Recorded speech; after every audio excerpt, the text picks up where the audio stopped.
ஆவிக்குரிய இடத்துலையும் டூப்ளிகேட் இருக்குது. நம்மளுடைய மனம் திரும்புதலை பிசாசு டூப்ளிகேட் பண்ண முடியும். நாம் ஒரிஜினலா மனம் திரும்பிட்டோம்னா பரலோகம் போயிடுவோம். ஒரிஜினல் இல்ல டூப்ளிகேட் அப்படின்னா எப்படி கைவிடப்படுவார்களோ, அதுல அந்த நன்மைகளை அனுபவிக்க முடியாதோ, அதே போல மனம் திரும்புதலையும் பிசாசு பொய்யான மனம் திரும்புதலை தந்து நம்மை ஏமாற்ற முடியும்.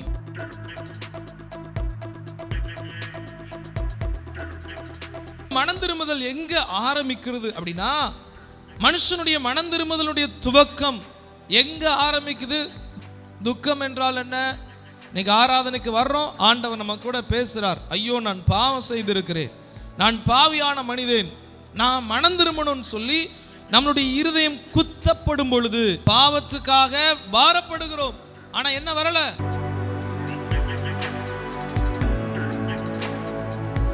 நம்ம நினைக்கிறோம் இது ஓகே, கரெக்டா தான் போயிட்டு இருக்கிறோம்னு. இல்ல, நான் உண்மையாகவே பாவத்திலிருந்து விடுதலை பெற வேண்டும் என்றால், உண்மையாகவே நாம் மனம் திரும்புகிறோம் என்றால் என்ன செய்யப்பட வேண்டும்?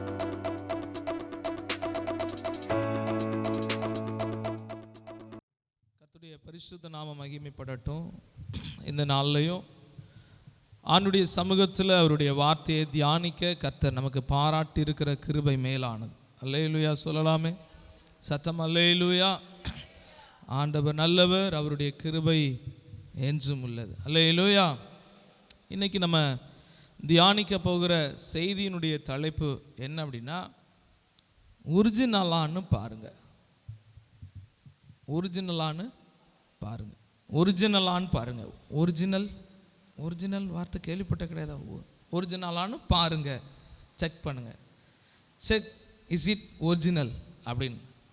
இது உண்மையானதா என்பதை பரிசோதித்து பாருங்கள். அந்த தலைப்புதெல்லாம் நம்ம பார்க்க போகிறோம். ஸோ நம்ம ஒரிஜினல்ங்கிற வார்த்தை நமக்கு ரொம்ப காமனான ஒரு வார்த்தை.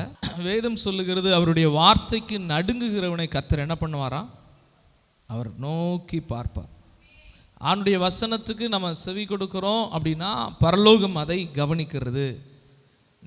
இன்னைக்கு நாம் அமர்ந்திருக்கிற நாம் அவருடைய வார்த்தைக்கு செவி கொடுக்க வந்திருக்கிறோம். இந்த ஆராதனை பாடல் எல்லாம் நிறைவு பெற்று இவ்வளோ நேரம் நாம் ஆண்டவர்கிட்ட பேசணும். ஆராதனையில் நம்ம பேசணும், பாடல் வேலையில் நம்ம பேசணும், ஆண்டவருக்கு நன்றி சொல்லணும், ஆண்டவரை புகழ்ந்தோம். அதெல்லாம் ஆண்டவர் கவனமாக கேட்டார். ஆமாம், அதனா விசுவாசிக்கிறீங்களா? அதெல்லாம் ஆண்டவர் ரொம்ப கவனமாக பார்த்தார். என் பிள்ளைகள் காணிக்க செலுத்துகிறாங்க, ஆண்டவர் கவனித்தார். பாடல் பாடினோம், ஆண்டவர் கவனித்தார். ஆண்டவர் ஆராதிச்சோம், ஆண்டவர் கவனிச்சார். நம்ம ஜெபம் பண்ணணும், ஆண்டவர் கவனிச்சார். இப்போ அவர் பேசுகிறார், நம்ம என்ன பண்ணணும்? கவனிக்கணும். அல்லேலூயா சொல்லுங்களேன். இது வரைக்கும் நம்ம பேசும்போது அவர் கவனிச்சாரு, இப்போ அவர் பேசும்போது என்ன பண்ணணும்? நாம் கவனிக்கணும். ஆமென்னு சொல்லிருங்க பார்க்கலாம். அல்லேலூயா. உண்மையாகவே கர்த்தர், இது எனக்கும் பிரயோஜனமாக இருந்த ஒரு வார்த்தை தான். அதனால் நான் உங்களோட பகிர்ந்து கொள்ள விரும்புகிறேன். ஆண்டுடைய பரிசுத்த நாமம் மகிமைப்படுவதாக. மார்க்கு சுவிசேஷ புஸ்தகம் 1வது அதிகாரம் எடுத்துக்கொள்வோம். மார்க்கு சுவிசேஷ புஸ்தகம் 1வது அதிகாரம் 15வது வசனம். காலம் நிறைவேறிச்சு, தேவனுடைய ராஜ்யம் சமீபமாயிற்று, மனம் திரும்பி சுவிசேஷத்தை விசுவாசியுங்கள் என்றார். மார்க்கு சுவிசேஷ புஸ்தகம் 1வது அதிகாரம் 15வது வசனம். ஆண்டவருடைய இயேசு இந்த பூமியில் ஊழியம் செய்த போது அவருடைய ஊழியத்தில், அவருடைய ஊழிய துவக்கத்தில் அவர் இந்த வார்த்தைகளை சொல்லிதான் துவங்குகிறார். மனம் திரும்புங்கள். மார்க்கு 1:15. இன்னும் சிலர் தேடிட்டு இருக்கிறாங்க, எங்கேயோ சொன்னாங்களே, எங்கே சொன்னாங்க? ஓகேவா, அது சொல்லி அடுத்து கண்டென்ட்டுக்குள்ளே வந்தாச்சு. மனம் திரும்புங்கள். ஆண்டவருடைய சுவிசேஷத்தினுடைய ஒரு துவக்கம் அப்படி சொல்லலாம். நம்ம லூக்கா சுவிசேஷ புஸ்தகத்தையும் எடுத்துக்கொள்ளும். நாங்கள் இப்போ தான் மார்க் எடுத்து வச்சுருக்கிறோம், அதுக்குள்ள லூக்காக்கா திருப்பிக்கும் இல்லையா? லூக்கா சுவிசேஷ புஸ்தகம் 4வது அதிகாரம். லூக்கா சுவிசேஷ புஸ்தகம் 4வது அதிகாரம். அந்த 4வது அதிகாரத்தில் ஆண்டவருடைய நல்ல நாம் மகிமைப்படட்டும். அங்கேயும் ஆண்டவர் தம்முடைய ஊழியத்தை எருசலேமில் நாசரேத்தில் துவங்குகிறார். அங்கேயும் தன்னை வெளிப்படுத்துகிறார். ஸோ எல்லா இடத்துலையும் ஊழியம் துவங்கும் போதெல்லாம் தன்னுடைய மனம் திரும்புதலுடைய பிரசங்கத்தை முன்னாடி வச்சுட்டே வரார். இங்கே நீங்கள் கவனிக்க வேண்டியது மனம் திரும்புதலை குறித்து பேசிட்டு வரார். ஓகே, நம்ம இங்கே கவனிக்கலாம். அப்போ ஆண்டவருடைய சுவிசேஷத்தினுடைய துவக்கமே மனம் திரும்புதல் அப்படின்னு சொல்லி இருக்கும்போது, இன்னைக்கு பிசாசு நம்ம வாழ்க்கையில் நம்மிடத்திலிருந்து திருடி கொள்ள விரும்புவது என்ன அப்படின்னா அந்த மனம் திரும்புதலை. இன்னைக்கு அதனால தான் இந்த தலைப்பின் கீழே இப்படி தியானிக்க போகிறோம். இது ஒரிஜினலானு செக் பண்ணுங்க. நம்மளுடைய மனம் திரும்புதல் ஒரிஜினலாக இருக்கான்னு நம்ம பார்க்க வேண்டியது இருக்குது. ஏற்கனவே ஒரு முறை இது ஒரு உபவாச ஜபத்தில் இந்த வார்த்தையினுடைய துவக்கத்தை தியானித்தோம். ஆண்டவர் இன்னைக்கு இந்த ஞாயிறு ஆராதனையில் இன்னும் தெளிவாய் கர்த்தர் நமக்கு கற்றுக் கொடுக்கட்டும். உண்மையாகவே இன்னைக்கு நிறையா டூப்ளிகேட் வந்துருச்சு. மைக்கில் டூப்ளிகேட் இருக்குது, நம்ம யூஸ் பண்ணக்கூடிய செல்ஃபோனில் டூப்ளிகேட் இருக்குது, நம்ம பயன்படுத்தக்கூடிய ஆடையில் டூப்ளிகேட் இருக்குது, நம்ம சாப்பிட்ற உணவுப் பொருளை கூட என்ன வந்துருச்சு. ஆமாம் தானே, இடையில ரொம்ப பிரபலமாக வந்துச்சு இல்லையா அரிசி அவிச்சா அவியும் எல்லாம் செய்யும், ஆனால் அது ரப்பர் அரிசி அப்படிலாம் வந்துச்சு இல்லையா. அடுத்து முட்டையில் வந்துச்சு டூப்ளிகேட் முட்டை. இப்படி நிறையா காரியங்கள் பார்ப்பதற்கு உண்மை போல தெரியும், ஆனால் அதை பரிசோதித்து பார்த்தா அது டூப்ளிகேட். இப்போ நம்ம சர்ச்சில் மாட்டிருக்கிறோமோ சோனின்னு ஒரு டிவி இருக்கும், இதுலேயே இருக்கும் சோனி டிவி. இதே மாதிரி டிவி சோனியில் நீங்கள் போய் வாங்கினீங்கன்னா 48,000 ரூபாய் நல்லா. ஆனால் இந்த டிவியை போய் அங்கே போய் கேட்க சொல்ல 15,000 ரூபாய்க்குள்ளே சொல்கிறாங்க. என்ன சார் 48,000 எங்கே இருக்குது, 15,000 எங்கே இருக்குது, சோனின்னு சொல்கிறீங்க, இது டூப்ளிகேட் அப்படின்னா. ஆன் பண்ண சொல்ல பாருங்கள் சோனின்னு தான் வரும், எழுதியிருக்கிறது சோனின்னு தான் எழுதியிருக்கோம். அப்போ அவர்கிட்ட கேட்கும்போது சொன்னார், அதில் உங்கள் பேர் கூட என்ன பண்ணிக்கலாம், ஒட்டிக்கலாம். ஆன் பண்ண சொல்ல உங்கள் பேர் கூட வரலாம். நம்ம நிறைய நேரம் வெளியே பார்க்கக்கூடியவைகளை வைத்து இது ஒரிஜினல் நம்புகிறோம், ஆனால் அதை பயன்படுத்த தான் தெரியும் இது டூப்ளிகேட். பயன்படுத்துகிற வாகனத்துக்கு, நம்ம வீட்டில் பயன்படுத்தக்கூடிய பொருட்கள் எல்லாமே டூப்ளிகேட் வருது. பார்ப்பதற்கு ஒன்று போல தெரியும், ஆனால் அதனுடைய தரத்தில் வித்தியாசம் இருக்கும். கிறிஸ்மஸ், நியூ இயர், அடுத்து முக்கியமான நாட்களில் கஷ்டப்பட்டு தேடி கண்டுபிடிச்சி இந்த தூத்துக்குடியில் யாருமே கெட்டாத ஒரு புது ட்ரெஸ், புது ஷர்ட் அப்படின்னு சொல்லி 2,500 ரூபாய் 4,000 ரூபான்னு ஒரு சேரியை நீங்கள் வாங்கிட்டு கட்டிட்டு ஒரு ஷர்ட்டை போட்டுட்டு வந்து நீங்கள் உட்காந்துருப்பீங்க. அப்படி வாங்கி கட்டிட்டு நம்ம தான் அந்த புது டிசைன் வச்சுருக்குறோம், இந்த ஊரில் வேறு யாருக்குமே இந்த டிசைன் இருக்காதுன்னு பார்த்தா பக்கத்தில் ஒரு அக்கா கட்டிட்டு உட்காந்துருப்பாங்க. அவங்கள்ட்ட கேட்போம் எந்த கடையில் எடுத்த, உடனே அவங்க கடை பேரை சொல்லுவாங்க, எவ்வளோக்கு எடுத்த, நீங்கள் எவ்வளோக்கு வாங்கியிருக்கிறீங்க, 2,500. அவங்க சொல்லுவாங்க 800 ரூபாய்க்கு எடுத்தேன். எவ்வளோக்கு எடுத்தேன், நம்ம இருதயமே ஆஹா என்னடா இது 2,500 ரூபாய்க்கு நம்ம எடுத்தது, இந்த அக்கா எவ்வளோ கட்டியிருக்கு. ஆனால் நீங்கள் அடுத்த தடவை கட்டிட்டு வர சொல்ல 2,500 ரூபா குவாலிட்டி, 2,500 ரூபா குவாலிட்டியாக இருக்கும். அடுத்தாட நீங்கள் போன தடவை இந்த அக்கா சோப்பு கலர் சேரீ கட்டிட்டு வந்திருப்பாங்க, இந்த தடவை நீங்கள் பார்த்தீங்கன்னா ஆரஞ்சு கலரில் இருக்கும். என்ன சேரீ கலர் மாறி இருக்குது, அது என்ன ரேட்டு இல்லை, டூப்ளிகேட் இருக்குது. ட்ரெஸ்ஸில், செப்பலில் எல்லாமே டூப்ளிகேட் இருக்குது. அப்போ இதெல்லாம் டூப்ளிகேட் வரும்போது ஆவிக்குரிய இடத்துலையும் டூப்ளிகேட் இருக்குது. ஆவிக்குரிய இடத்துல என்ன இருக்குது, டூப்ளிகேட் இருக்குது. அது எந்த டூப்ளிகேட் நம்ம இன்னைக்கு கவனிக்க போகிறோம். என்னிடத்தில் இருக்கக்கூடியது ஒரிஜினலாக. நான் இதில் ஒரே ஒரு விஷயத்தை தான் நம்ம இங்கே கவனிக்க போகிறோம். மனம் திரும்புதல். நான் மனம் திரும்பி இருக்கிறது ஒரிஜினலாக மனம் திரும்புகிறேன்னா டூப்ளிகேட்டாக மனம் திரும்புகிறேன்னா, அதை தான் இன்னைக்கு தியானிக்க போகிறோம். ஆண்டவர் நமக்கு கற்று தரட்டும். ஆண்டவருடைய பரிசுத்த நாமம் மகிமைப்படட்டும். நம்மளுடைய மனம் திரும்புதலை பிசாசு டூப்ளிகேட் பண்ண முடியும். ஏனென்றால் நாம் ஒரிஜினலாக மனம் திரும்பிட்டோம்னா பரலோகம் போயிடுவோம். ஒரு ட்ரெயின் டிக்கெட்டோ, ஒரு ஃப்ளைட் டிக்கெட்டோ, ஒரு பஸ் டிக்கெட்டோ ஒரிஜினல் இருக்கணும்.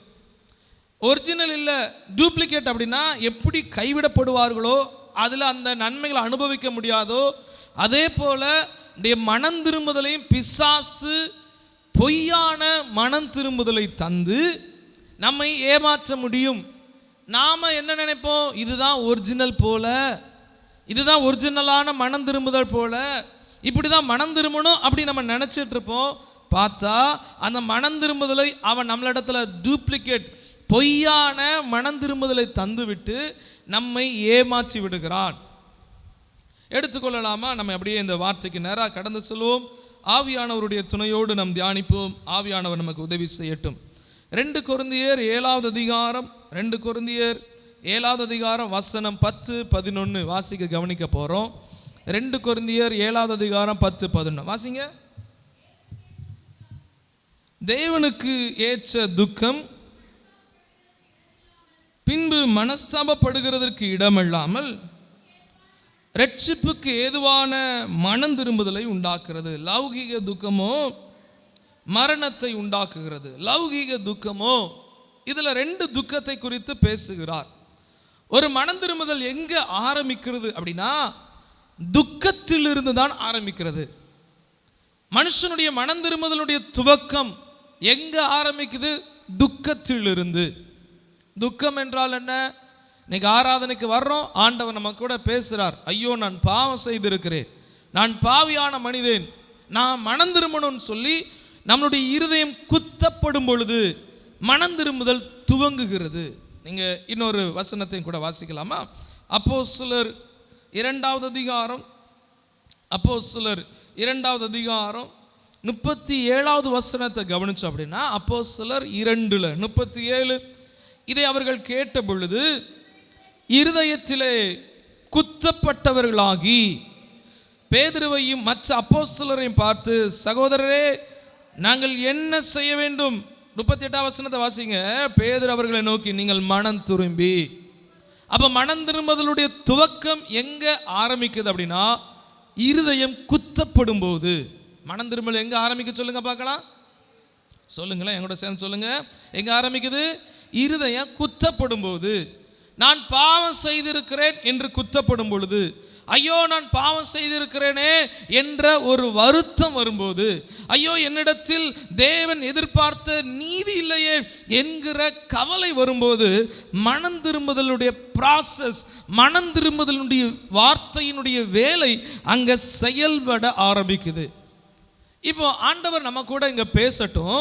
மனம் திரும்புதல் துவங்குகிறதே ஒரு துக்கத்தில் துவங்கினாலும் பிசாசு இந்த துக்கத்தை அவனுக்கு சாதகமாய் பயன்படுத்த பழகுகிறார்.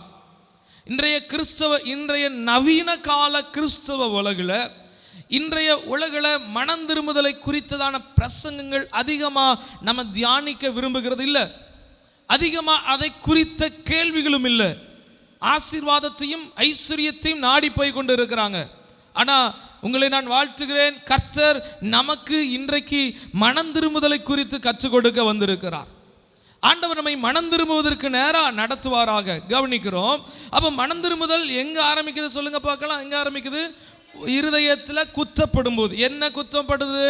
நான் பாவம் செய்து விட்டேன், நான் அக்கிரமம் செய்து விட்டேன், ஐயோ நான் பாவியான மனிதன், அசுத்தமான உதடுள்ள மனுஷன் மத்தியில் நான் வாழுகிறவன், என்னை விட்டு அகன்று போகும் ஆண்டவரே நான் அசுத்தமானவன் என்று தன்னுடைய இருதயத்தில் துவங்குகிற துக்கம் அவனை மனம் திரும்புதலுக்கு நேரம் நடத்துது. ஓகே தானா?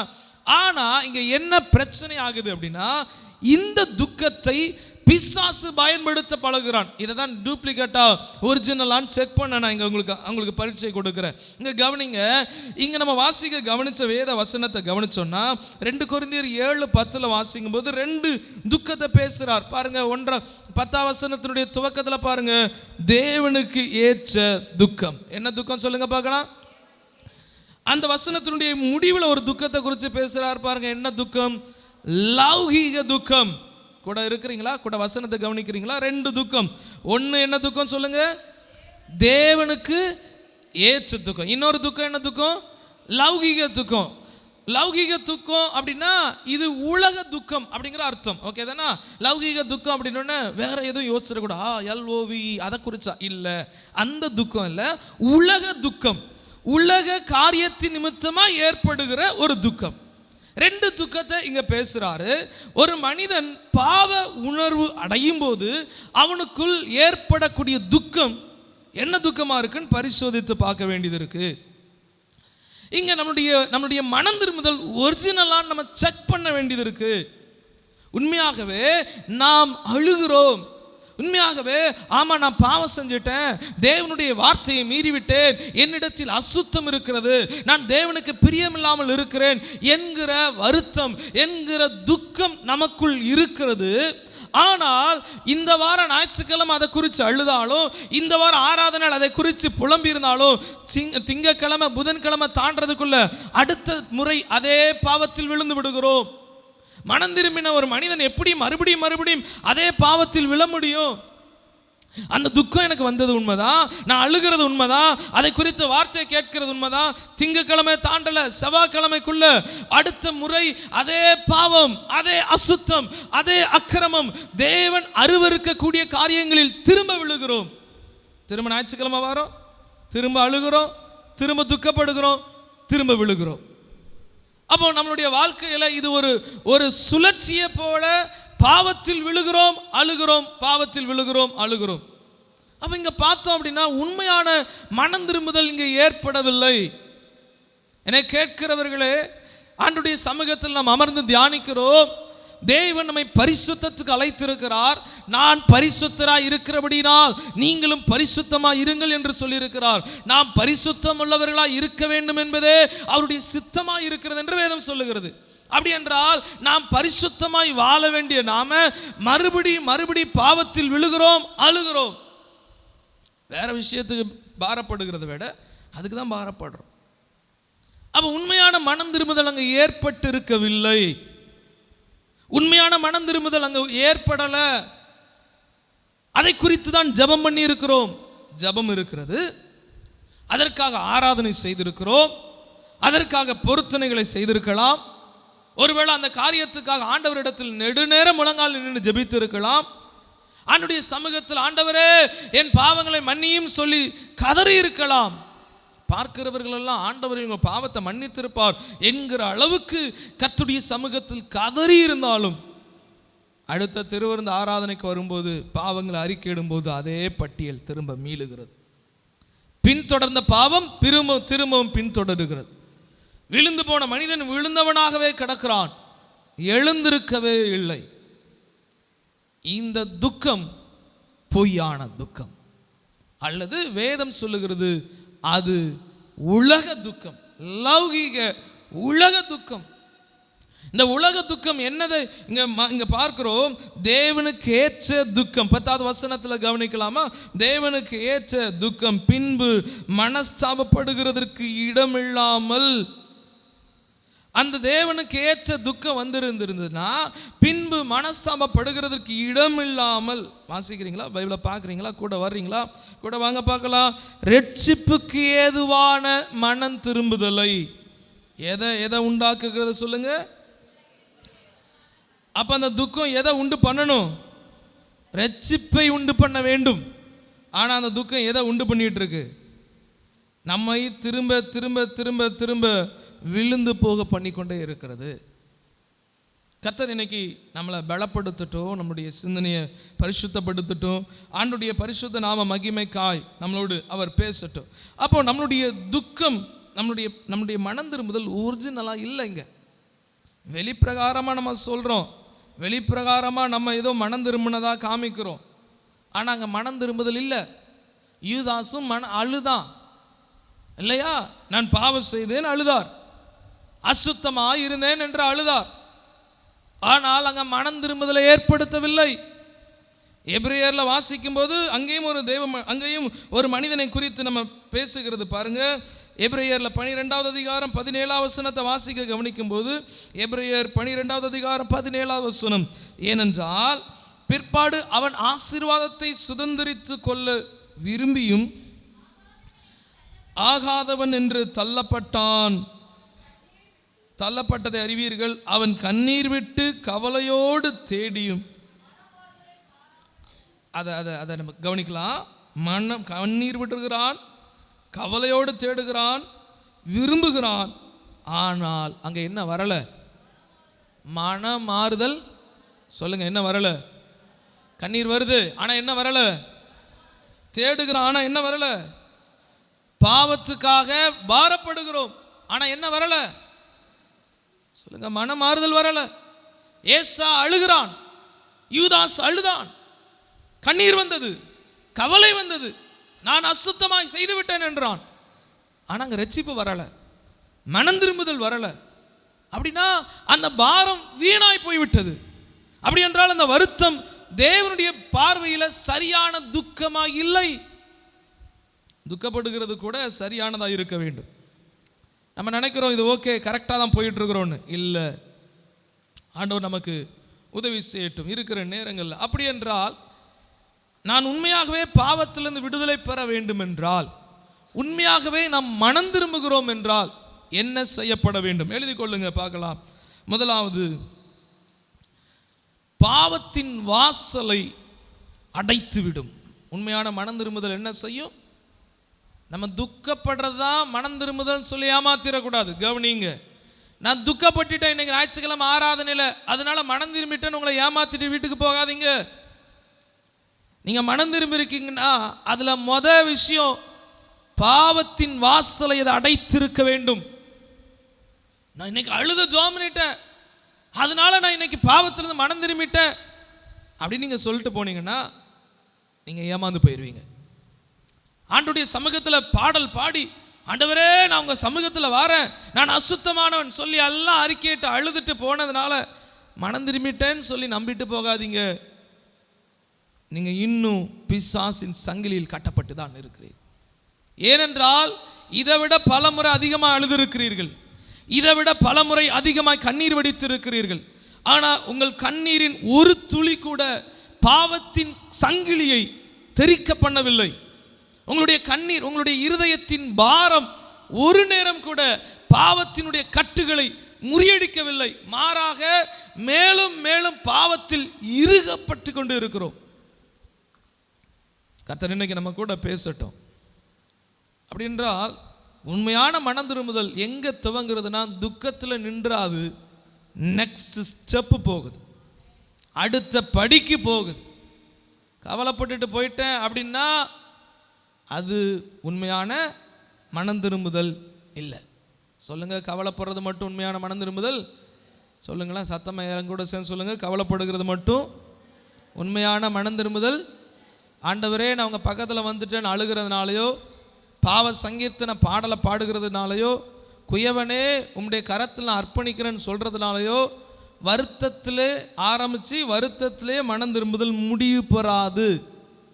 மனம் திரும்புதல் துக்கத்தில் துவங்கியிருந்தாலும் அடுத்த ஸ்டெப்பு போகணும், அடுத்த ஸ்டெப்பு போகணும். அதுதான் முதல் ஸ்டெப். நம்ம என்ன வாசிக்கிறோம், என்ன எழுதுகிறோம்? பாவத்தினுடைய வாசலை சொல்லுங்களேன் என்ன பண்ணுது? அடைக்கிறது, அடைக்க வேண்டும்.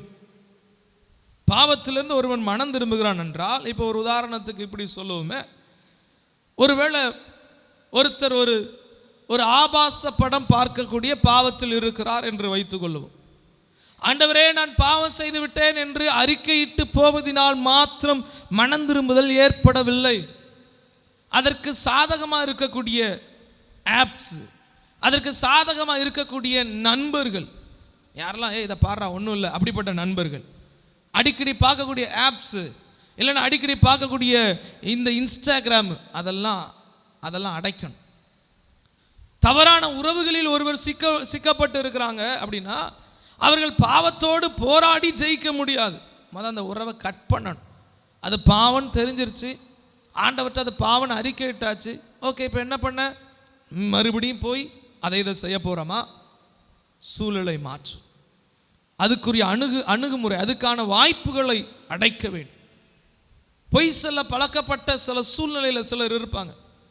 அப்படி என்றால் இப்படிப்பட்ட மனிதரோடு போனாலே நான் பாவம் செஞ்சிருவேன், இப்படிப்பட்ட இவங்க கூட இருந்தாலே நான் கெட்டு போயிடுவேன். அப்போ அந்த சூழ்நிலையை அடைக்க வேண்டும். வெறுமனை வருத்தப்பட்டுட்டு போயிட்டு நாளைக்கு அவங்க கூட போய் சுத்தினா, வெறுமனை வருத்தப்பட்டுட்டு நாளைக்கு அதே மாதிரி மொபைல் அதிகமான நேரம் உட்கார்ந்ததுனால தான் தேவையில்லாத காரியங்களை பார்க்க நேரிடுகிறது. ஆண்டவர்கிட்ட வருத்தப்பட்டாச்சு, மறுபடியும் மொபைல் அதிகமாக தேடுறோம். நான் இப்போ ஒன்றும் இல்லை பாஸ்டர், மொபைலில் அப்படி பார்ப்பேன், இப்போ அப்படிலாம் பார்க்கறதில்ல, ஞாயிற்றுக்கிழமை நீங்கள் கொடுத்த செய்தியை தான் நான் கேட்டுட்ருக்கிறேன் அப்படி சொன்னால் கூட அதை அவாய்ட் பண்ண வேண்டியது இருக்குது. அதனுடைய சோர்ஸ், அதனுடைய ஆதாரத்தை அடைத்து போட வேண்டியது இருக்கிறது.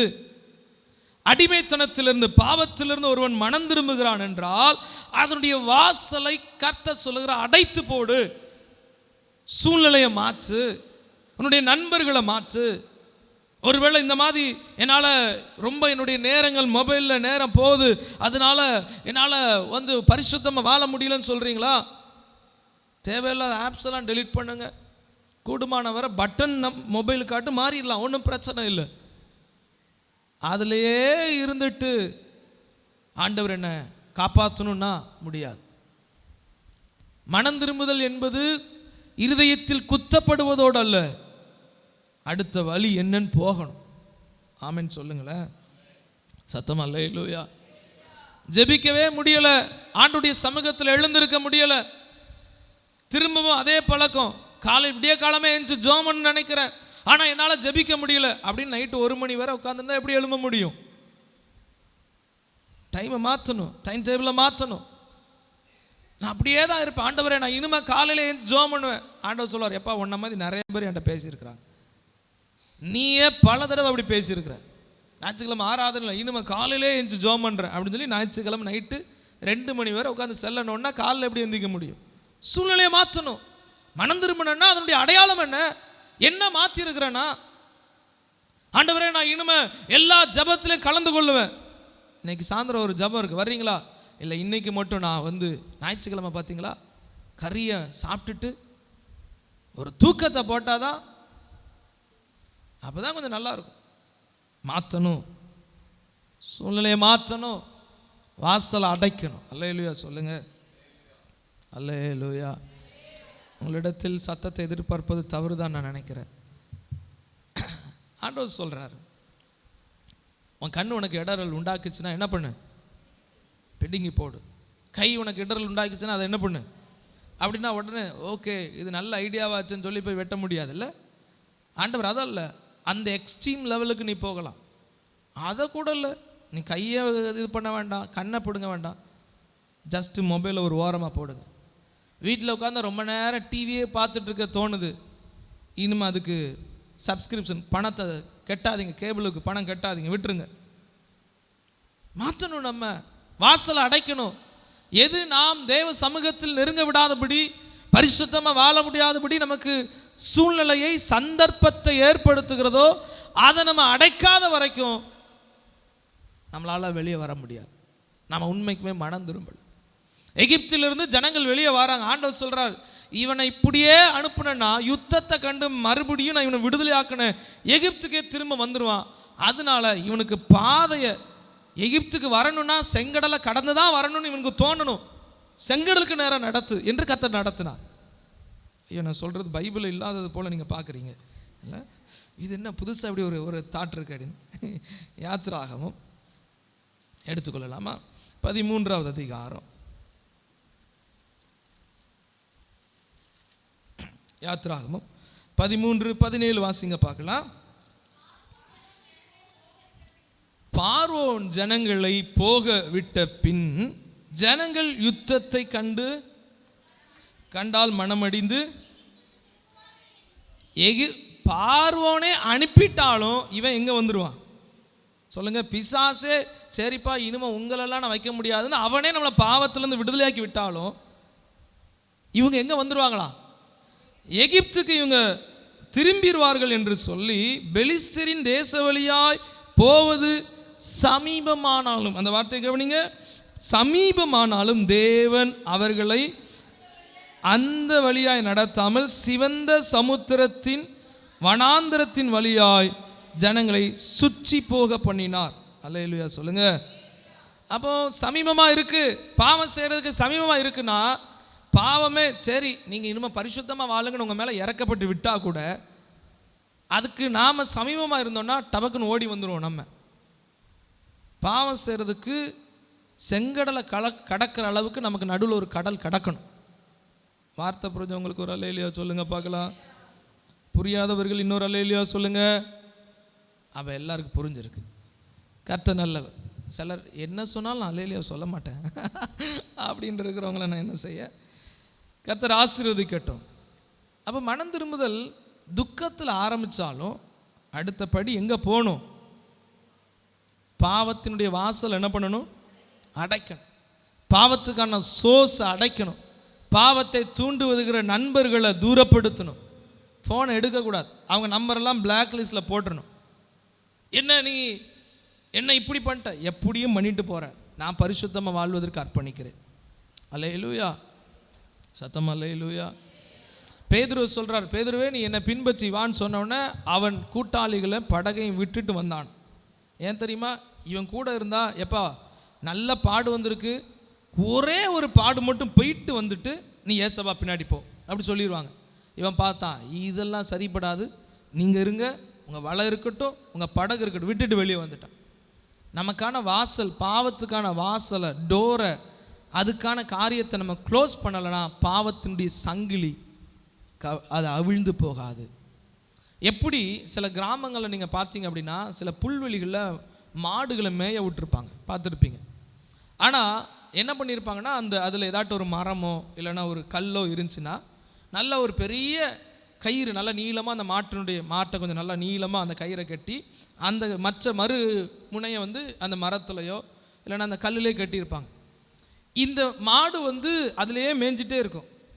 அதுக்கு இப்போ வீட்டில் கட்டுற மாதிரி ஒரு 2 அடி 3 அடி இல்லை 1 மீட்டர் அப்படி கட்ட மாட்டாங்க, ஒரு 10 அடி 20 அடி தூரமாக கட்டிடுவாங்க.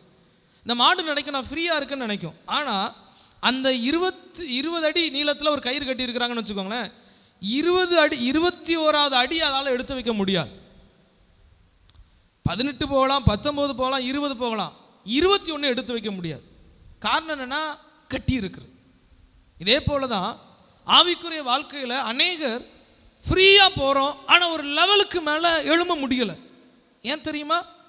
பாவம் நம்மளை கட்டி வச்சிருக்கு. எப்போ உனக்கு இவ்வளோ தான் நான் அலோவ் பண்ணியிருக்கிறேன், 20 அடி போகலாம், ஆனால் அடுத்த ஸ்டெப் வைக்கணும் நான் கட்டி வச்சிருக்கிறேன், நீ எங்கே எந்திக்க போகிற?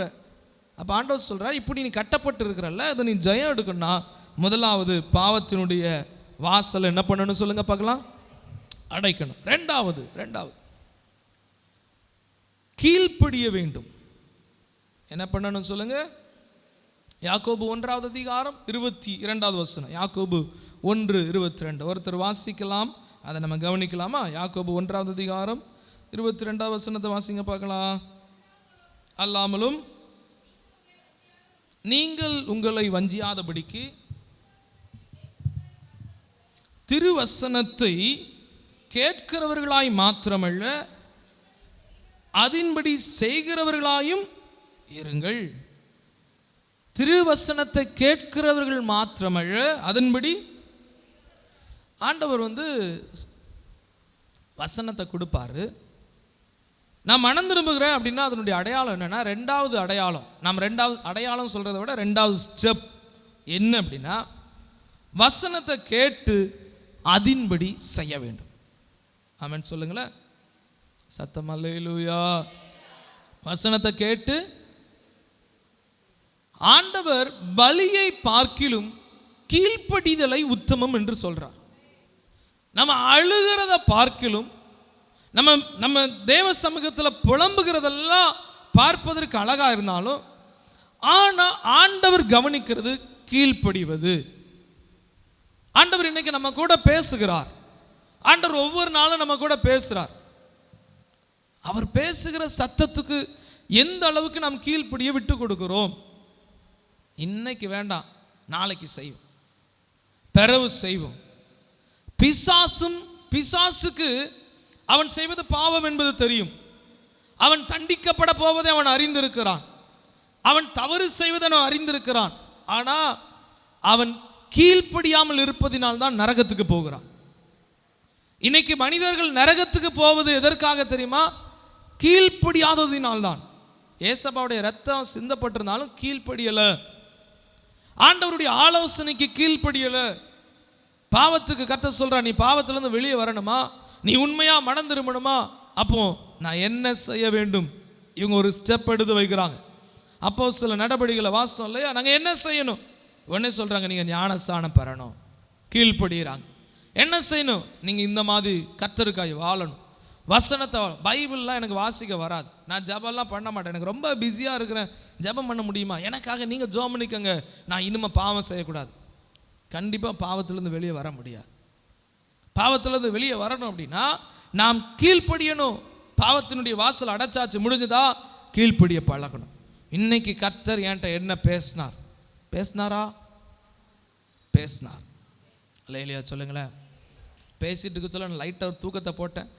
பக்கத்தில் யாராவது டைரி வச்சா பார்த்து லைவையாட்டு பார்த்து, அப்படி அல்ல, உங்கள் கூட தனியாக கர்த்தர் பேசுகிறார். அந்த வார்த்தைக்கு ஐயோ நான் எதை எப்படி செய்ய முடியும், அப்படி அல்ல, கீழ்ப்படிதல். இந்த சகையனுடைய இருதயத்தில் தேவன், அவன் இயேசு அங்கே போகும் பொழுது தான் பாவி என்பதை உணர்ந்து கொள்ளுகிறான். உணர்ந்து கொண்டோன்னா பாருங்க, உடனே கீழ்ப்படி ஆரம்பிக்கிறான். தனக்குண்டானதை ஏழைகளுக்கு கொடுக்க ஆரம்பிக்கிறான். தான் பாவி என்பதை உணர்ந்து, ஆண்டவரே நான் இத்தனை பேரை ஏமாத்தி இருக்கிறேன், இத்தனை பேருக்கு தீமை செஞ்சிருக்கிறேன், இத்தனை பேரை அப்படிலாம் சொல்லி ஆண்டவர்கிட்ட அறிக்கையிட்டு, அப்படியே ஆண்டவர் இந்தாங்க உங்களுக்கு ஒரு 1500 ரூபாய் காணிக்க, நீங்கள் நல்லா சாப்பிடுங்க, பரோட்டாவும் சால்னாவும் இருக்குது, அப்படி சொல்லி ஆண்டவரை ஏமாற்றி அனுப்பலவன். ஆண்டவர்கிட்ட, ஆண்டவரே நான் அடுத்து செய்கிறேன், யாரிடமாகிலும் அநியாயமாக நான் வாங்கியிருந்தேன்னா அது எத்தனை தனமாக கொடுக்குறேன், நாளத்தனையை திரும்பி கொடுக்குறேன். மீதி எனக்கு சொத்து இருக்குது, ஆசி பாதி இருக்குது, இந்த பாதியை ஏழைகளுக்கு கொடுக்குறேன். கீழ்ப்படுகிறான். தேவனுடைய வார்த்தை, தேவனுடைய சத்தம் என்ன செய்கிறோம் நம்ம, ஓகே நான் பரவ செய்கிறேன், அப்படி அல்ல. தேவனுடைய வார்த்தைக்கு கீழ்ப்படுகிறவர்கள் தான் மனம் திரும்புதலுக்குள் பிரவேசிக்க முடியும். அல்லேலூயா சொல்லுங்க, சத்தம் அல்லேலூயா. வார்த்தையை கேட்குறோம், வசனத்தை கேட்குறோம் அப்படின்னு அல்ல, வசனத்தை கேட்டுட்டு நம்ம பாட்டில் போகிறதல்ல, எந்த அளவுக்கு அதற்காய் செயல்பட்டு இருக்கிறோம், எந்த அளவுக்கு அந்த பாவங்களை நம்ம அந்த பாவங்களுக்கு விரோதமாய் செயல்பட்டு இருக்கிறோம். ஆண்டவர் நமக்கு எனக்கு உதவி செய்யட்டும். கீழ்ப்படிவோம். இது பாவம், இதை விட்டு விலகு, கீழ்ப்படிடும். இந்த உறவு வேண்டாம், கீழ்ப்படிடும். இந்த காரியம் வேண்டாம், கீழ்ப்படிடும். ஆண்டவர் சொல்றார், நீ இந்த அசுத்தம் செஞ்சிருக்கிற, நீ மனம் திரும்பு, உடனே மனம் திரும்பு. நீ பேசின வார்த்தை அவர்களை வேதனைப்படுத்திருங்க, உடனே போய் மன்னிப்பு கேட்டுறணும். கீழ்ப்படியை கற்றுக்கொள்ளணும். அல்லேலூயா சொல்லுங்க, சத்தம் அல்லேலூயா. அடுத்து அடுத்து அடுத்து பாவத்தை பாவமாக கருதுங்கள். அப்படி எழுதிக்கோங்க, பாவத்தை பாவமாக கருதுங்கள். இன்னைக்கு நிறைய நேரங்கள் பாவம் பாவமாய் கருதப்படுவதில்லை. எனக்கு என்ன செய்ய, நான் தான் செஞ்சுட்டேன். அவங்க அவ்வளோ அசுத்தமாக பேசும்போது என்ன பண்ண, எனக்கு கோவம் இல்லை, அதனால் நான் ஒரு 2 கெட்ட வார்த்தையை போட்டுட்டேன். இதை பாருங்க, பாவம் செய்வதற்கு ஒரு நீதியை காமிக்கிறீங்க. இது நீதின்னு சொல்ல வாரீங்க. இதுதான் பாவம், இது பாவம். ஆனால் அது பாவம்னு ஒத்துக்கொள்ள நமக்கு, ஆமாம் நான் செஞ்சது தப்புன்னு ஒத்துக்கொள்றதுக்கு முன்னாடி எதற்காக இதை செஞ்சேன்னு ஒரு காரணத்தை முன்னாடி கொண்டு வந்து வைக்கிறோம். இது பாவம் ஒத்துக்கொள்வதற்கு முன்பாக, ஏன் ஊரில் யாரும் செய்யலையா பாருங்க, ஊரில் யாரும் செஞ்சாலும் பாவம் பாவம் தான். ஆனால் அந்த பாவத்தை நாம அட்ஜஸ்ட் பண்ண பழகிறோம். பாவத்தை வெளிப்படையாய் பாவம் என்று அறிக்கையிட நாம் கவலைப்படுறோம், இல்லைன்னா அது யோசிக்கிறோம். இப்படி கவனிச்சுப்போமே,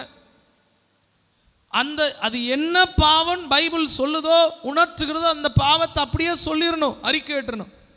பாவங்களை மறைக்கிறவன் வாழ்வடையவே மாட்டான். அவைகளை அறிக்கை செய். இப்போ ஒருத்தர் விபச்சார பாவத்தில் இருக்கிறாங்க, ஒரு போனோகிராஃபி வீடியோவில் அடிக்ட் ஆகிருக்கிறாங்க, மொபைல் அடிக்ஷனில் இருக்கிறாங்க. ஆண்டவர்கிட்ட, ஆண்டவரே நான் இந்த மாதிரி ஆபாச படம் பார்க்குறேன், இது உமக்கு பிரியம் இல்லாதது, என்னை மன்னிங்க, அப்படியே அறிக்கையிடணும். அதை அறிக்கையிட்டு அந்த ஆப்ஸ் எல்லாம் டெலிட் பண்ணணும். தேவையில்லை யூடியூப்பை எதெல்லாம் டிஸ்டர்ப் பண்ணுதோ எல்லாத்தையும் டெலிட் பண்ணணும். அதுக்கான அதுக்குரிய ஆதாரங்களை வைக்கக்கூடாதுன்னு ஹிஸ்ட்ரியெல்லாம் டெலிட் பண்ணுறது சொல்லலை. அதனுடைய சோர்ஸ், அதுக்கு வரக்கூடிய காரியத்தை தடை செய்யணும். ஆண்டவர்கிட்ட அதை பாவம்னு சொல்லி அறிக்கையிடும். பொய் சொல்கிறோம், யார் தான் சொல்லலை அப்படி சொல்லக்கூடாது, அது பொய். நான் இவங்கள்ட்ட இந்த பொய் சொன்னேன், ஆண்டவர்கிட்ட அதை அறிக்கையிடணும். அவங்கள்ட்டையும் போய் சொல்லணும், நான் உங்கள்கிட்ட இந்த பொய் சொன்னேன். ஒருவேளை ஒருத்தருடைய பொருள் நம்ம கையில் வந்துருச்சு, அபகரிக்கப்பட்டிருக்கலாம், மாறுதலாய் வந்திருக்கலாம், ஏதோ ஒரு காரியத்தில் நம்ம கையில் ஒருத்தருடைய பொருள் வந்திருக்கு. இது திருட்டு, நான் உங்கள்கிட்ட இருந்து திருடிட்டேன், அது ரொம்ப ஜென்டிலாக போய் பேசக்கூடாது. இல்லை நான் தெரியாமல் திருடிட்டேன்னு சொல்லணும்.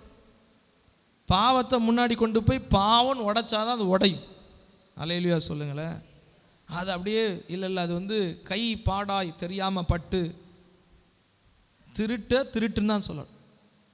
அசுத்தமான விபச்சாரம் தான் சொல்லணும். காம விகாரம் தான் சொல்லணும். பைபிள் எங்கேயுமே மூடி மறைக்கலை. பைபிள் அதை வந்து அசுத்தத்தை அசுத்தமாகவே சொல்லுது. விக்கிரக ஆராதனைன்னே சொல்லுது. நரகலான விக்கிரகம்னே சொல்லுது. நம்ம பாவத்தை பரிசுத்த போர்வையில், பரிசுத்த சாயல்ல அதை முடிச்சு போட ட்ரை பண்ணுறோம். நம்ம சொன்னது பொய் தான், பொய்யாவே நான் சொன்னது பொய், வேற வழி இல்லை. அது என்ன வேற வழி இல்லை? சொன்னது பொய், அது வெக்கம் இல்லாமல் பொய்யினே அதை ஒத்துக்கணும் ஆண்டவர்கிட்ட. நான் சொன்னது பொய். அல்லேலூயா சொல்லுங்க. பாவத்தை, உங்கள்கிட்ட இருக்கிற பாவத்தை வெளிச்சம் போடணும் ஆண்டவர்கிட்ட, மறைக்க கூடாது. ஆண்டவரே, நான் தெரிந்தும் தெரியாமலும், அறிந்தும் அறியாமலும், புரிந்தும் புரியாமலும், ஆண்டவர் சொல்ல அவனை எட்டி உதச்சிரு, பக்கத்தில் விட்டுறாது. என்ன தெரிஞ்சும் தெரியாமலும் புரிஞ்சு புரியாமல் செய்கிறதெல்லாம் துணிகரம், சொல்கிறது தெரியாமல் சொல்லணும். ஆண்டவரே, கொழுப்பு எடுத்து போய் இந்த பாவம் செஞ்சப்பா, கொழுப்பு எனக்கு ரொம்ப கொழுப்பு, உண்மையை சொல்லணும். தெரியல, செய்யும்போதே தெரியல இது பாவம்னு, அதை ஆண்டவர்கிட்ட அப்படியே சொல்லணும். எனக்கு இது பாவம்னு தெரிஞ்சு நான் துன்மார்க்கமாய் நடந்தேன், ஆண்டவரே என்னை மன்னிங்க சொல்லணும். பாவத்தை அப்படியே மூடி மறைச்சு, இல்லை ஆண்டவரே வந்து எனக்கு வந்து என்னுடைய உணர்ச்சி பொங்கி எதனா பொங்கி இல்லை, பாவத்தை பாவமாக அப்பா பாதத்தில் வைக்கணும். அடுத்து எத்தனை பாயிண்ட் எழுதியிருக்கிறீங்க? 4வது, சிலுவைக்கு நேராக நோக்கி பார்க்க வேண்டும். மனம் திரும்புதலுடைய ரொம்ப முக்கியமானது. இன்னைக்கு இதில் தான் நிறைய பேர் மிஸ்டேக் பண்ணுறோம். மனம் திரும்புதலில் இருக்கக்கூடிய ஒரு பெரிய பிரச்சனையே இது. சிலுவைக்கு நேராக நோக்கி பார்க்க வேண்டும். எழுதுறீங்களா? சிலுவைக்கு நேராக. இன்னைக்கு அநேகர் மனம் திரும்புவதற்கான காரணம் எதற்காகன்னா, ஐயோ ஆண்டவரே நான் பாவம் செஞ்சுட்டேன், என் பாவத்தை மன்னிங்க. ஏன் மன்னிக்கணும் தெரியுமா? என் பாவத்தை நீங்கள் மன்னிக்கலனா என் வியாபாரத்தில் எனக்கு வருமானம் வராது. என் பாவத்தை நீங்கள் மன்னிக்கலனா என் வீட்டில் கடன் பெருகிரும். என் பாவத்துக்கு நீங்கள் தண்டிச்சிட்டிங்கன்னா என் குடும்பத்தில் வியாதி வந்துடும். என் பாவத்தை மட்டும் நீங்கள் ஒருவேளை வெளிச்சம் போட்டு காமிச்சிட்டிங்கன்னா எனக்கு அவமானம் ஆயிரும். அதனால என் பாவத்தை மன்னிங்க. இது ரொம்ப தப்பு. இது உண்மையான மனம் திரும்புதலே இல்லை. இன்னைக்கு அநேகர் மனம் திரும்புறதே எதற்காகன்னா, தன்னுடைய பாவம் வெளியே தெரிஞ்சிடக்கூடாது அப்படிங்கிறதுக்காக. இன்னைக்கு அநேகர் துக்கப்படுகிறது, எப்படியாட்டும் எங்கள் அம்மாவுக்கு தெரியாமல், எங்கள் அப்பாவுக்கு தெரியாமல், பாஸ்டருக்கு தெரியாமல், சொந்தக்காரங்களுக்கு தெரியாமல் ஆண்டவரே மறைச்சிருங்க. இது வந்து நாம் எதற்காய் மனம் திரும்ப வேண்டியது இருக்கின்றால், என்னுடைய பாவத்துக்காக ஒரு சிலுவையை சுமந்தாரே, ஐயோ அவரை வேதனைப்படுத்திடுச்சே, அதுதான் அதனுடைய காரணமாக இருக்கணுமே தவிர, என் பாவம் மன்னிக்கப்படலைன்னா எனக்கு தண்டனை வந்துடும், வியாதி வந்துடும், கடன் வந்துடும், பிரச்சனை வந்துடும் சொல்லி மனம் திரும்புகிறோன்னா அது உண்மையான மனம் திரும்புதல் அல்ல. இந்த மனம் திரும்புதலுக்கு நான் வைக்கிற பேர் என்ன தெரியுமா? பார்வோனின் மனம் திரும்புதல். பார்வோன் மனம் திரும்பினார் இல்லையா? ஐயா தயவு செய்து ஜெபம் பண்ணுங்க, நான் மனம் திரும்பிட்டேன், எங்கள் தேசத்தில் இனிமேல் வெட்டுக்கிளி வர வேண்டாம். உடனே இவர் மோசே ஜெபம் பண்ணுறாரு, வெட்டுக்கிளி வராமல் இருக்கு, மறுபடியும் கடினப்படுத்துகிறான். ஐயா எங்களுக்கு ஜெபம் பண்ணுங்க, நான் மனம் திரும்புகிறேன், மறுபடியும் பாவம் செய்கிறான், கடினப்படுகிறான். இன்னைக்கு அநேகருடைய இருதயம் மறுபடி கடினப்படுகிறதுக்கு காரணம் என்ன? போன தடவை இந்த மாதிரி பாவம் செஞ்சேன், உடனே ஆண்டவர்கிட்ட மன்னிப்பு கேட்டேன், மன்னிச்சிட்டாரு, அந்த இன்டர்வியூவில் சக்ஸஸ் ஆயிடுச்சு, இந்த பிஸ்னஸில் நல்லாச்சு, பிள்ளை படிப்பில் நல்லாச்சு, இந்த எக்ஸாமில் நல்ல மார்க் எடுத்துட்டேன், அதனால பிரச்சனை இல்லை, அடுத்த எக்ஸாம் வர சொல்ல ஆண்டவர்கிட்ட மன்னிப்பு கேட்டுடலாம். ஹலோ, உங்க மனம் திரும்புதலை செக் பண்ணுங்க. வெதர் இஸ் இட் அது உண்மையான மனம் திரும்புதலா? இது உண்மையான மனம் திரும்புதலா? இல்லை. நான் மனம் திரும்புகிறேன் எதற்காக? நான் மனம் திரும்பலைன்னா என் குடும்பத்தில் வியாதி வந்துடும், அதனால ஏசப்பா என் பாவத்தை மன்னிங்க. நான் மனம் திரும்பலைன்னா என் குடும்பத்தில் பெரிய பிரச்சனை வந்துடும். மனம் திரும்புவது ஏதோ நான் தண்டிக்கப்படக்கூடாது, தண்டனையிலிருந்து தப்புவிப்பதற்காக மனம் திரும்புதல் அல்ல. மனம் திரும்புங்கள், பரலோக ராஜ்யம் சமீபமாக இருக்கு. நான் மனம் திரும்புவது எதற்காக? ஆண்டவர் இப்படி சொல்ல, மனம் திரும்பு, நரகம் சமீபமாக இருக்குன்னு சொல்லல, தண்டனையை காமிக்கல. மனம் திரும்பு, பரலோகத்தை பார், பரலோகத்தை பார், பரிசுத்த தேவத்தை பார். ஐயோ நான் பாவம் செஞ்சனே, என் தேவனுக்கு விரோதமா இவர் செஞ்ச தாவீது அவர் செஞ்ச பாவம் பத்சேபாளுடைய அந்த வாழ்க்கையில செஞ்ச உரியாவுக்கு விரோதமானது, பத்சேபாளுக்கு விரோதமானது. ஆனா அவர் இப்படி ஜெபம் பண்றார், ஆண்டவரே தேவரீர் உமக்கு முன்பாக உம்முடைய சமூகத்தில் நான் பாவம் செஞ்சுட்டேன், ஏன் இன்னைக்கு நான் என்னை மன்னிங்க. எதற்காக தெரியுமா? நீ நியாயம் தீர்க்கும் போது நீதி வழங்கணும். நான் உங்களை பார்க்கிறேன்ப்பா, எனக்காக சிலுவையில் நீர் தொங்கினீரே, எனக்காக அவர் பாடுபடுறாரு. சே, நான் என் கை இந்த காரியத்தை செஞ்சுட்டு ஆண்டவரே உங்க அன்புக்காக நான் வர்றேன்ப்பா, இனிமேல் அதெல்லாம் உதறி விடுறேன்.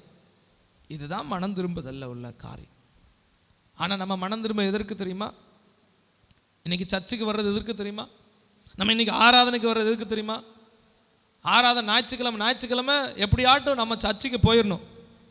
நம்ம அங்கே போய் பாட்டு படிக்கிறோமோ படிக்கலையோ, ஆராதிக்கிறோமோ இல்லையோ, வசனத்தை கேட்குறோமோ இல்லையோ, ஒரு 2 மணி நேரம் அப்படியே உட்கார்ந்தணும். குச்சாலத்தில் தண்ணி மொது மொது மொதுன்னு விழும்போது அசையாத பருவம் மாதிரி உட்கார்றது போல வந்து கையை அசைக்க மாட்டோம்.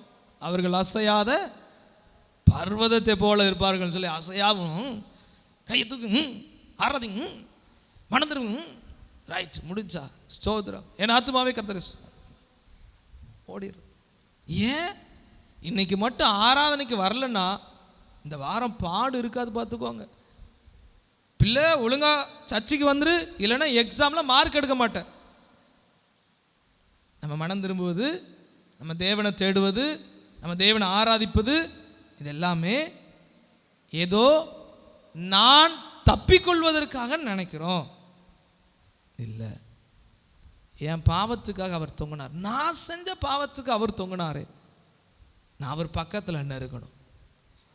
இதுதானே உங்களை வேதனைப்படுத்துச்சு, அதனால நான் உதறேன். இதனால தானே நான் வேதனைப்பட்டேன், அப்படி இல்லை, இதனால தானே உண்மை வேதனைப்படுத்தினேன். நான் உங்கள்கிட்ட வரணும்ப்பா, நான் இதை வர்றேன், மனம் திரும்ப. அல்லேலூயா சொல்லுங்களேன், சத்தம் அல்லேலூயா. ஒரே ஒரு காரியத்தை சொல்லி நான் நிறைவு செய்ய விரும்புகிறேன். அவனுடைய பரிசுத்த நாமம் மகிமைப்படுவதாக. மனம் திரும்புதல் நம்ம வாழ்க்கையில் எத்தனை சொல்லியிருக்கிறேன்? நான் என்னெல்லாம் சொல்லியிருக்கிறேன் சொல்லுங்க பார்க்கலாம். அடைக்கணும், 2வது, 3வது, 4வது சிலுவைக்கு நேராக நோக்கி, அடுத்து 5வது கடைசியா புதிய இருதயமாய் மாறுவதற்கு ஆவியானவரை சார்ந்து கொள்ள வேண்டும். புதிய இருதயமாய் மாறுவதற்கு ஆவியானவரை சார்ந்து கொள்ள வேண்டும்.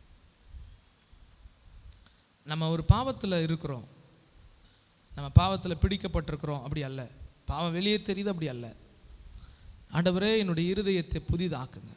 ஆண்டவர் நம்முடைய இருதயத்தை, கல்லான இருதயத்தை சதையான இருதயமாக மாற்றும். பாவம் செஞ்சு செஞ்சு கடினப்பட்ட இருதயம் ஆயிடக்கூடாது. பாவத்துக்கான காரணங்களை இங்கே கொண்டு வரக்கூடாது. ஆவியானவருடைய ஒத்தாசை கேட்கணும். எனக்கு பலனை தாங்க. நம்மளுடைய நற்கிரியைகளால், நம்முடைய சரீர முயற்சியால் நம்ம பாவத்தை ஜெயிக்கணும் முடியவே முடியாது. வேதம் அழகா சொல்லுகிறது, சரீர முயற்சி அற்ப பிரயோஜனம். சரீர முயற்சி பிரயோஜனம் கிடையாது. அதனுடைய முயற்சியில் ரொம்ப கம்மி. நாவில ஆண்டவரே என்னை பலப்படுத்து. பாவத்திலிருந்து வெளியே வருகிறவர்கள், மனம் திரும்புகிறவர்கள் ஆவியானவருடைய இணையணும். என்னுடைய இருதயத்தை மாற்று. ஞாயிற்றுக்கிழமை ஒரு நாள் வேதத்தை சுமக்கிறது மாத்திரம், ஒவ்வொரு நாளும் இன்னைக்கு என்ன பரிசுத்தப்படுது. வாக்குத்தத்தத்தை தேடுகிறதுல ஆலோசனை ஆண்டவர்கிட்ட கேட்கணும். நல்ல நம்மை உண்மையாய் புரிந்து கொள்ளக்கூடிய நல்ல ஜபத்தில் இருக்கக்கூடியவர்களிடத்துல நம்ம ஓப்பன் அப் ஆகணும். நம்மளை திறந்து காமிக்கணும். நான் இந்த பாவம் செஞ்சேன், இதிலிருந்து நான் தப்பிக்கிறதுக்கு எனக்கு ஆலோசனை தாங்க. நல்ல ஜபிக்கிற உண்மை உள்ள தெய்வ மனிதர்கிட்ட, இல்லைன்னா ஊழியக்காரங்கள்ட்ட, எல்லார்கிட்ட அல்ல, வந்து உதவியை கேட்கணும். எனக்கு உதவி பண்ணுங்க. ஒரு அக்கௌண்டபிலிட்டி இருக்கணும்.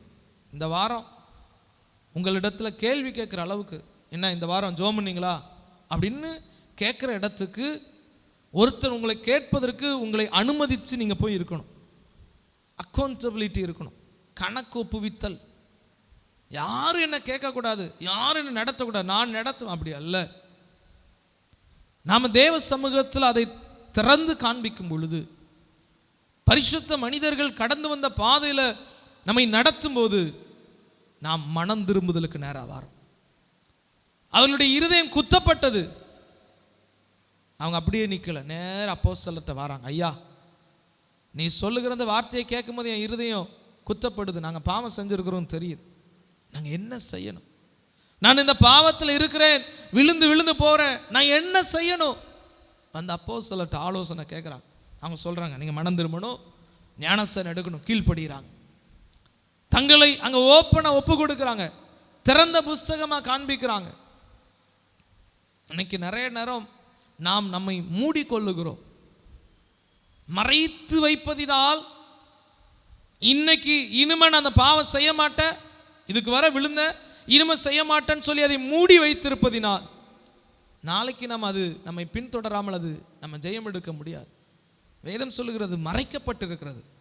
பாவங்களை மறைச்சி மறைச்சி வைக்கிறதுனால வாழ்வு இல்லை, வாழ்வடைய மாட்டான். அவைகளை அறிக்கை செய். ஒருவருக்கு ஒருவர் தங்கள் பாவங்களை அறிக்கையிட்டு செய்கிற ஜபம், ஊக்கமான ஜபம் மிகுந்த பலன் உள்ளது. யாக்கோபுல சொல்கிறான், ஒருவருக்கு ஒருவர். எனக்கு ரொம்ப கோபம் வருது, இப்போ என்ன பண்ண போகிறோம்? மறுபடியும் கோவப்பட போகிறோமா? யார்கிட்டெல்லாம் கோவப்பட்டோமா மன்னிப்பு கேட்கணும். ஆண்டவரே என்னை மன்னிச்சிரு, என்னை பலப்படுத்துங்க. மறுபடியும் கோவப்படுகிற சூழல் வருது, அந்த இடத்தை விட்டு ஓடி வந்துடணும். பாவம் செய்கிற சூழல் வருகிறது, பாவத்தோடு போராடக்கூடாது, ஓடிவிடணும். வேதம் சொல்லுகிறது, நீயோ பாலிய இச்சைகளுக்கு விட்டு விலகி ஓடி, விக்கிரக ஆராதனைக்கு விட்டு விலகி ஓடி, அந்த பாருங்க, விலகி ஓடு, நின்றாத, போராடாத, அதோட மல்லு கட்டி நிற்க கூடாது. நான் இப்போ பரிசுத்த ஆவியினுடைய அபிஷேகம் பெற்றிருக்கேன், பாவமே வா, ஒத்தைக்கு ஒத்த பாப்போம், அது நம்மளை முடிச்சு போட்டுறாங்க. ஆவியானவருடைய பலத்தில் ஓடிடணும். யோசேப்பு, நான் நல்லவன், அங்கே போராடவில்லை, ஓடுகிறான். வஸ்திரம் போகிறது, ஓடுகிறான். தேவனுடைய பிரசன்னத்தில் வாழ்கிற நாம், பரிசுத்தத்தை விரும்புகிற நாம், மனம் திரும்புதலை எதிர்பார்க்கிற தேவனிடத்தில், ஆண்டவரே என்னை பலப்படுத்துங்க, நல்ல ஆலோசனை தான். இந்த ஞாயிற்றுக்கிழமை ஆராதனையில் கர்த்தர் ஆலோசனை தர்றார், உபவாச ஜபங்கள் ஆலோசனை தர்றார். உபவாச ஜபம் நடக்க வீட்டில் கிடக்கக்கூடாது, ஆண்டவர்கிட்ட வந்துடணும். இந்த வாரம் என்கிட்ட பேசுங்க, வீட்டில் வேலையை வேக வேகமாக முடிக்கணும், வந்து உட்காரணும் ஆண்டவருடைய சமூகத்தில். ஆண்டவருடைய சமூகத்தில் நம்மளை பலப்படுத்திக்கணும். இரவு ஜபமாக வந்து உட்காரணும். தூங்கினா அவ்வளோதான், நம்ம நைட்டு முழிச்சிருந்தா நமக்கு ஏதோ ஆயிரும், ஒன்றும் ஆகாது. இப்போ வர்ற மாதத்துலேருந்து டைமிங்கில் சேஞ்சஸ் வேறு வருது. அமாவாசை ஜபம் நைட்டு 9 மணிக்கு ஆரம்பித்து 1 மணி வரை தான். பொதுவாகவே எல்லோரும் தூங்குறது 1 மணிக்கு தான் தூங்குறோம். ஆனால் ஜபத்துக்கு போனால் தான் பிசாசு பயமுறுத்துறோம். ஐயோ நீ முழிச்சிருந்தன்னா அவ்வளோதான், என்ன ஆக போகுது தெரியுமா? தெரியும், அவனுக்கு என்னமோ ஆக போகுது, அதை நம்மள்கிட்ட சொல்கிறான். வந்து உட்காரணும், ஆண்டவருடைய வார்த்தையை கேட்கணும், அவருடைய பலத்தில் பெருகணும். ஆமென் சொல்லுங்களேன், சத்தமாக இல்லையா? பலத்தினால் அல்ல, பராக்கிரமத்தினால் அல்ல, தேவனுடைய ஆவியினால தான் ஆகும். மனம் திரும்புதல் தேவனுடைய ஆவியானவரால் நடைபெற்று கொண்டே இருக்கணும். நம்மளை அவர் உணர்த்துவிக்கணும். இந்த பாவம், இது நீ செய்கிறது பாவம், பாவத்து மேலே பாவத்தினுடைய கிரியைகள் வரும்போது இருதயம் படபடக்கணும். படபடத்துட்டு ஓகே தானா, ஒரு 4 மாத்திரையை போட்டு முடிச்சுட்டேன்னு முடிச்சிடக்கூடாது. அடுத்த ஸ்டெப் போகணும், பாவத்தின் வாசல் அடைக்கணும், ஆண்டவர்கிட்ட இது பாவம் ஒத்துக்கணும். சிலுவை, ஐயோ எனக்கு தண்டனை வருது அதனால நான் பாவம் செய்ய மாட்டேன்னு இல்லை, அப்பா உங்களை நான் வேதனைப்படுத்திடக்கூடாது அதனால நான் பேச மாட்டேங்கன்னு சிலுவைக்கு நேரம் நோக்கி பார்க்கணும். நம்மளுடைய பாதையை திருப்பி ஆவியானவருக்குள்ளே பலப்படுகிறோம் என்றால் நம்ம மனம் திரும்ப முடியும். அல்லேலூயா சொல்லுங்களேன். நம்ம மனம் திரும்புதல் செக் பண்ணுங்க. ஒவ்வொரு வாரம் வர்றோமே எப்படி மனம் திரும்புகிறோன்னு செக் பண்ணு. இன்னைக்கு கேட்டிருக்கிறோம், அடுத்த வாரமும் கேட்போம். அப்படி அல்ல, மனம் திரும்பினவனா அவருடைய சமூகத்தில் மனம் திரும்பி பிதா குமாரன் பரிசுத்த ஆவியின் நாமத்தினால் ஞானஸ்நானம் பரிசுத்த ஆவியானவர் பெற்றுக்கொள்ளணும். மூழ்கடிக்கப்பட்டு கொண்டே இருக்கணும், அந்த அனுபவம் இருந்துக்கிட்டே இருக்கணும். ஏன் தெரியுமா? நம்ம தேவன் அவர் சொல்கிறார், நான் பரிசுத்தர், அதனால நீங்களும் நீ பரிசுத்தமாகறியா விட்டுறாத, இன்னும் பரிசுத்தமாக. ஏனென்றால் யார் பிசாசை ஜெயிக்க முடியும் தெரியுமா? ஆட்டுக்குட்டியின் இரத்தத்தினாலும் தங்கள் சாட்சியின் வசனத்தினாலும் அவனை ஜெயித்தார்கள். நாம் ஜெயிக்க வேண்டியவர்கள். ஒருவன் எதினால் ஜெயிக்கப்பட்டிருக்கிறானோ அதற்கு அவன் அடிமையா இருக்கிறான் என்று வேதம் சொல்லுங்க. எது நம்மளை ஜெயிக்கிறது? பாவம் ஜெயிக்கிறது, அசுத்தம் நம்மளை ஜெயிக்கிறது. அதற்கு அடிமையா இருக்கிறோம். ஆண்டவர் சொல்ல, நீ திரும்பவும் பயப்படுகிறதற்கு, நீ அடிமைப்படுவதற்கு அடிமைத்தன ஆவியவன் மேல வைக்கலப்பா. நீ பலன் அடைவதற்கு பரிசுத்த ஆவியானவரை தந்திருக்கிறேன். அவருடைய உணர்வுக்குள் நடத்தப்பட்டு கொண்டே இருக்கணும். அவர் நம்மளை லீட் பண்ணிட்டு உணர்த்தணும். எப்படி ஒரு மாட்டை நடத்துறவங்க பின்னாடி இருந்து அப்படியே அது கயிறை வச்சு நடத்திட்டே இருப்பாங்களோ, இங்கே போ இங்கே போ, ஒரு கம்பை வச்சு குத்திட்டே இருக்கிறது போல சில நேரம் நம்மளுடைய இருதயம் மாறுபாடான காரியத்துக்கு போக சொல்ல ஆவியானவர்களை உணர்த்தணும். உணர்த்துவிக்கிற ஆவியானவராக இருக்கணும். அப்போ தான் மனம் திரும்புதல் அங்கே தான் வளர ஆரம்பிக்குது. அல்லேலூயா சொல்லுங்களேன். நம்ம எல்லாரும் எழுந்துன்னு இருக்கலாமா?